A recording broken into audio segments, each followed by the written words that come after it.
Olá, aqui é o Túlio Ferreira do DevPlano e seja muito bem-vindo a mais uma dica. Na dica de hoje, ela é bastante interessante porque ela ajuda a gente a criar algumas situações de teste, tá? Então, principalmente envolvendo promises, tá? Então, promises, que é uma operação, uma forma da gente lidar com assincronismo em JavaScript, muitas vezes a gente precisa de alguma forma testar essa promise.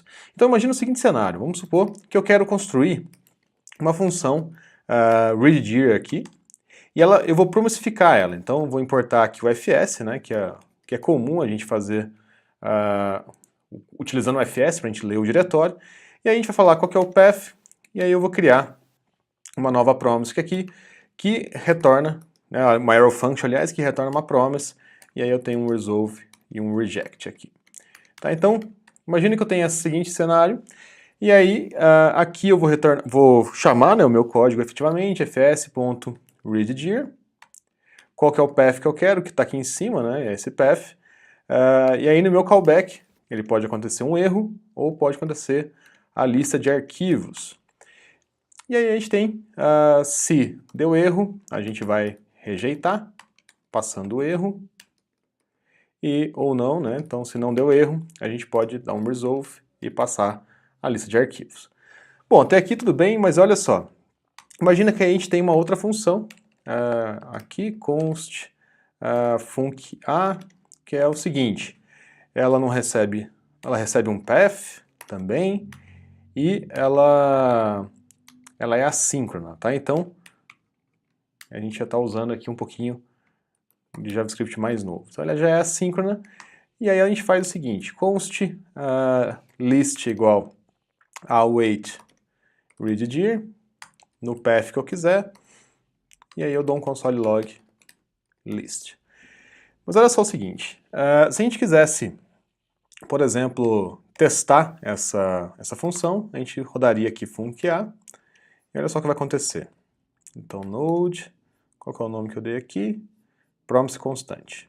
Então, node promise constante. Eu fiz alguma coisa errada. Esqueci de passar o path aqui. Ó. Então, o path vai ser ponto barra. Vai ser meu diretório atual. Vou rodar novamente. Todos os arquivos que eu tenho aqui, legal. Mas agora é o seguinte, imaginem que eu quero testar esse readDir aqui, mas eu não quero efetivamente passar pelo fs. Eu quero que essa promise aqui que eu tenho, que é o readDir, que ela retorne os valores para mim, porque eu quero só testar se esse cara aqui está ok. Né? Então é o equivalente aí a gente mocar. Então quando a gente quer ter uma promise que é uma constante, né, para a situação que a gente está utilizando, eu poderia fazer o seguinte, const readDir é igual a path, e ela retorna promise.resolve, e aí eu passo o valor que eu quero.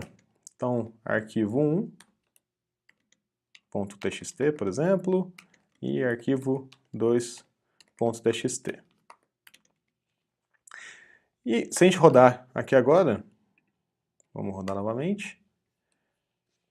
Opa, readDir is not defined. Opa, faltou um D aqui. readDir. E olha só que interessante, a mesma lista que eu tive lá em cima, eu tive aqui. Então, se eu quiser criar uma promise que sempre resolve para o mesmo valor, que eu poderia utilizar como se fosse um mock, né, para teste, eu posso utilizar o promise.resolve. Tá? Então, para quando a gente está aprendendo programação assíncrona e a gente quer fazer esses testes, é muito legal. Tá? Então, se a gente quisesse fazer mais bonitinho ainda, o que a gente poderia fazer? O readDir que essa função chama, ela é uma dependência. Né? Então, eu posso fazer isso e readDir aqui. E aí eu decido qual readDir que eu quero passar. Né? Então eu posso fazer isso aqui.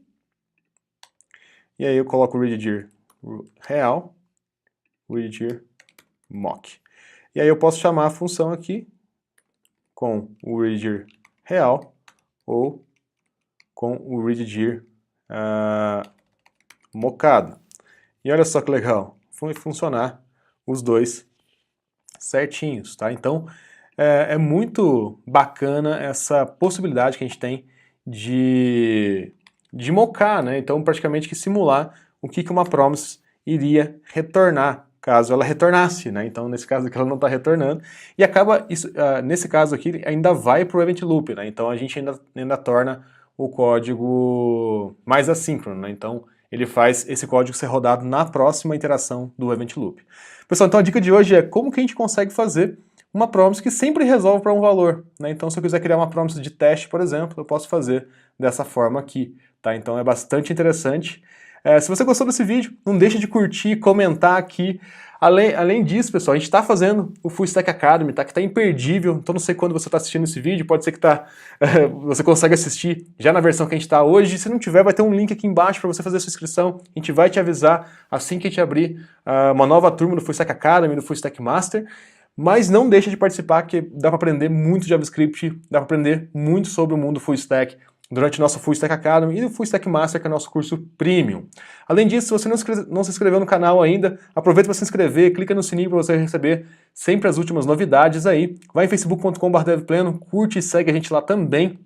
Além disso, a gente está com o Instagram, tá? E também vai em devpleno.com, deixa o seu e-mail, que a gente manda um resumo semanal que também está imperdível, tá bom? Pessoal, eu vejo vocês no próximo vídeo. Até mais!